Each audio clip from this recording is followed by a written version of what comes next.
Good afternoon guys, मैं हूं आपका होस्ट विशाल और हम आज की इस वीडियो में अपनी जर्नी को कंटिन्यू रखेंगे जो हमने कहां से स्टार्ट की थी, कनाडा जाने के स्टेप से लेके। अगर आप में से किसी को भी ये वीडियो अच्छी लगती है या इन्फॉर्मेटिव लगती है तो kindly subscribe my channel and इसको शेयर करना ना भूलें। जितना शेयर करोगे उतना अच्छा का हो सकता है आपके एक शेयर से किसी बच्चे की लाइफ बन जाए या उसके मनी जो है सेव हो जाए या फिर वो किसी मिस हैंडलिंग से बच जाए। उसको कोई सपोज कोई ऐसे वो कंसल्टेंट के साथ में फंस गया है जो उससे इलीगली मनी चार्ज कर रहा है, हो सकता है उसका वहाँ पे भी काफ़ी ज़्यादा बेनिफिट्स हो जाए। तो kindly subscribe this to your friends which are really interesting in studying abroad. So without wasting more time now let's come to our video. हमने जब 4 पार्ट्स किए थे उसमें से कौन सा था, पहला आपने आइल्स कर ली, आपका बैंड डिज़ायर बैंड स्कोर आपको मिल गया जितना आपका था, जो कि 6 ईच या 6.5 ईच अगर आपको जो आपकी स्टडी के हिसाब से था, जितनी आपकी स्टडी की रिक्वायरमेंट थी। अब आपको TRF आ गया। अब आपने क्या किया, फर्स्ट अपना ऑफर लेटर अप्लाई कर दिया। फर्स्ट स्टेप था, मैंने आपको बताया था आपने किन चीज़ों का ध्यान रखना है और किस तरह से ऑफर लेटर अप्लाई करना है, फ़ी किस तरह से भरनी है ऑफर लेटर की, वो भी आपको सारे स्टेप्स बता दिए थे। नेक्स्ट था आपका GIC, आपके 4 स्टेप्स यहाँ पे कंप्लीट हो गए। अब हम आते हैं अपने 5th स्टेप की तरफ, जो कि है बड़ा ही एक इम्पॉर्टेंट स्टेप। इसके बिना बच्चे आपको कनाडा का स्टडी वीज़ा नहीं मिलेगा। क्यों? क्योंकि कनाडा भी या कोई भी कंट्री ऐसे इंडिविजुअल्स चाहती है जो बिल्कुल फिजिकली फिट हों। तो अब हम आते हैं अपने कनाडा के मेडिकल की तरफ। 5th स्टेप आपका मेडिकल। अब आपका कंसल्टेंट होगा वो आपको इसकी पहले डेट लेके देगा मेडिकल की, और ये इसकी fees near about 5,000 to 7,000 rupees तक होती है इंडिया में। ये कोई भी हॉस्पिटल हो सकता है, जैसे मैक्स हो गया या अदर बड़े सारे हॉस्पिटल्स और भी एफिलेटेड हैं कैनेडियन एम्बेसी के साथ, जो आपका मेडिकल कर देते हैं। तो आपको जो आपका कंसल्टेंट होगा वो आपको इसकी फ़ी भरवा के, फ़ी आपको वहाँ खुद जाके भरनी है, आपको उसकी वो डेट लेके दे देगा। नेक्स्ट है कि अब आप वहाँ पे चले गए, आपने साथ क्या क्या लेके जाना है, अपने 4 पासपोर्ट साइज फ़ोटोग्राफ्स, एक अपना पासपोर्ट की 2 कलर फ़ोटोकॉपीज़, एक टी-शर्ट और अपने अब प्रेजेंट टाइम में वैक्सीनेशन का सर्टिफिकेट, जो आपको कोविड की वैक्सीन लगी हैं आपको उसका सर्टिफिकेट भी साथ लेके जाना है कि जो बच्चा है ही और शी इज़ प्रॉपरली वैक्सीनेटेड। इसमें आपके वहाँ पे टेस्ट किए जाएंगे, एक्सरे किया जाएगा, ब्लड सैंपल, यूरिन सैंपल आपको थॉरली जो है वो एग्जामिन किया जाता है। अब ये हो गया। इसके बाद आपको बच्चे इसकी रिपोर्ट्स नहीं दी जाएंगी।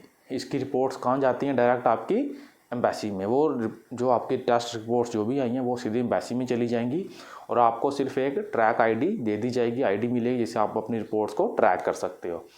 बच्चों के मन में डाउट होता है कि हमारी आई साइड वीक है या हमें हेयरिंग में कुछ प्रॉब्लम है तो हमें शायद हमारा मेडिकल फेल हो जाएगा। बच्चे ऐसा कुछ नहीं है, उसमें आपकी आई साइट या हेयरिंग से इनसे कोई लेना देना नहीं होता। उनको मेन होता है कि आपको कोई कम्युनिकेबल डिजीज़ नहीं होनी चाहिए।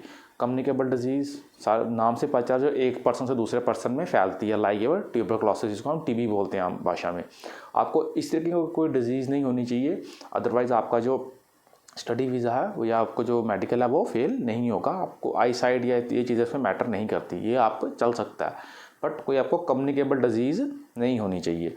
नेक्स्ट है, अब मेडिकल आपने करवा दिया, आपने फ़ीस सबमिट किया, टेस्ट कराया, आप घर आ गए। अब नेक्स्ट आपका जो फाइल आपकी मेंटेन की जाएगी उसमें आपको कुछ एक्स्ट्रा डॉक्यूमेंट्स भी लगाने पड़ते हैं अपनी फ़ाइल को वेटेज देने के लिए, टू शो दैट कि आप एक जेन्युइन स्टूडेंट हो। उसमें कौन कौन से डॉक्यूमेंट्स आपको लगाने हैं, लाइक योर ITR, आप जो इनकम टैक्स रिटर्न भरते हो वो लगा सकते हो, आपकी SOP लगती है, आपका इनकम प्रूफ लगता है, या फिर आपके अकाउंट की स्टेटमेंट कि हाँ आपके पास इतने मनी, आपकी इतनी इनकम है इंडिया में, आप कैपेबल हो बाहर जाके स्टडी करने के लिए, और आपने उन चीज़ों का ध्यान रखना है। वो चीज़ अगर आप लगाओगे, नहीं भी लगाओगे तो भी चलेगा, बट अगर लगाओगे तो आपकी फ़ाइल में जो वेटेज बढ़ जाएगा। वीज़ा ऑफिसर को लगेगा कि आप एक जेन्युइन स्टूडेंट हो। अगर आपने अपनी प्रूफ दी कि हाँ हम घर से भी फाइनेंशियली साउंड है तो हम कनाडा में स्टडी करना अफोर्ड कर सकते हैं। नेक्स्ट है, आपने अगर आपका गैप है तो आपने गैप के लिए जेन्युइन सर्टिफिकेट देना, फर्जी बना के नहीं है तो नहीं है सर्टिफिकेट मत दो, ऐसे बोल दो। बट अगर आप कहीं जॉब करते हो उसका जेन्युइन सर्टिफिकेट बना के देना, फेक सर्टिफिकेट मत बना के देना। ये ना हो कल को आपको वहाँ से डिपोर्ट कर दिया जाए या आप पे बैन लग जाए, बिकॉज कोई भी ये कंट्री जो है वो फेक पे बिल्कुल भी लीनियंट नहीं है, इस पर बड़ा ही वो स्ट्रिक्ट एक्शन लेते हैं। तो आपने कोई भी डॉक्यूमेंट फेक नहीं देना, जो देने हैं बिल्कुल जेन्युइन देने हैं। और SOP आपका जो है वो प्रॉपर लिखा होना चाहिए, आप क्यों जा रहे हो, किस लिए जा रहे हो, वापस आके आपने क्या करना है। इसको हम किसी नेक्स्ट वीडियो में आपके लिए फर्दर डिकोड करेंगे। और नेक्स्ट हम क्या करेंगे, आपने जो सेम डॉक्यूमेंट्स हैं जितने मैंने आपको लिस्ट कराई है सारे हम अब IRCC के पोर्टल पे अपलोड कर देंगे, like your fee slips, offer letter, fee slips, LOA, GIC and medical. उसके बाद क्या होगा, अब नेक्स्ट आपका होगा बायोमेट्रिक्स। जब हम इसको अपलोड करेंगे तो आपकी फ़ाइल, अब बायोमेट्रिक्स करवा दी, अब आपकी फ़ाइल जो है वो लॉन्च होगी। अब आपको इसकी मिलेगी GCE की, तो GCE की मिलेगी, आपकी फ़ाइल लॉन्च होगी। अब आप उससे अपना स्टेटस जो है वो चेक कर सकते हैं। तब तक आप कुछ नहीं कर सकते, सिर्फ आपको मंदिर या गुरुद्वारे या मस्जिद, जहाँ भी आपकी जो होली साइट है वहाँ पे जाना और प्रे करनी है। अब आपको वीज़ा जो है वो आपकी पर्सनल मेल पे भी आ सकता है या आपके कंसल्टेंट वाली मेल पे भी आ सकता है जो आपने डाली होगी। अब आप उठे सुबह, आपने देखा कि आपको मेल आई है एंड यूर मेल की आपको मिल गया है, वीज़ा आपका ग्रांट हो गया है, तो या फिर क्या होगा कि आपका जो कंसल्टेंट है वो भी आपको उसका ID पासवर्ड दे देगा। अब आपने सुबह डेली उठ के मेल चेक करना स्टार्ट किया, आपको वन डे आया कि मैसेज आ गया कि आपका जो कनाडा स्टडी वीज़ा वो अप्रूव्ड कर दिया, और आपने वैसे ही फ़ोन उठाया और अपने कंसल्टेंट को फ़ोन कर दिया।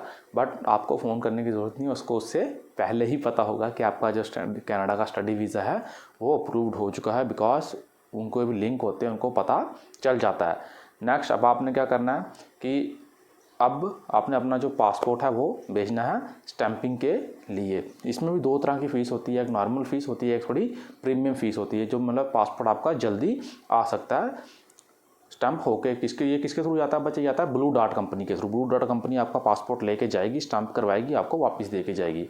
नॉर्मल की फ़ीस इसकी 1585 रुपीज़ है। प्रीमियम की थोड़ी ज़्यादा, वो 10,000 या इससे इतनी नियर अबाउट 6,000 या 8,000 के करीब वो बनती है।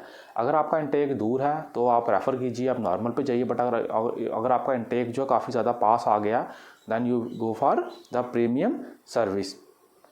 जब आपका वीज़ा भी प्रिंट होके आ गया, अब आप चाहो या जब आपको ऑफ़र लेटर कि आपका वीज़ा क्लियर हो गया, तब आप एक स्वीट्स का बॉक्स लेके प्रीमियम वाला अपने कंसल्टेंट के पास भी जा सकते हो। अगर पहले ही आपने वीज़ा उसके पासपोर्ट आपका उसके पास ही पड़ा था, तो आप जब वीज़ा लेने पासपोर्ट लेने जाओगे तब भी आप एक स्वीट्स का बॉक्स अपने कंसल्टेंट के लिए लेके जा सकते हो, टू ग्रेटिट्यूड हिम, उसको ग्रीट करने के लिए कि उसकी मेहनत और प्लस आपकी मेहनत से अब आपका स्टडी वीज़ा आ गया है।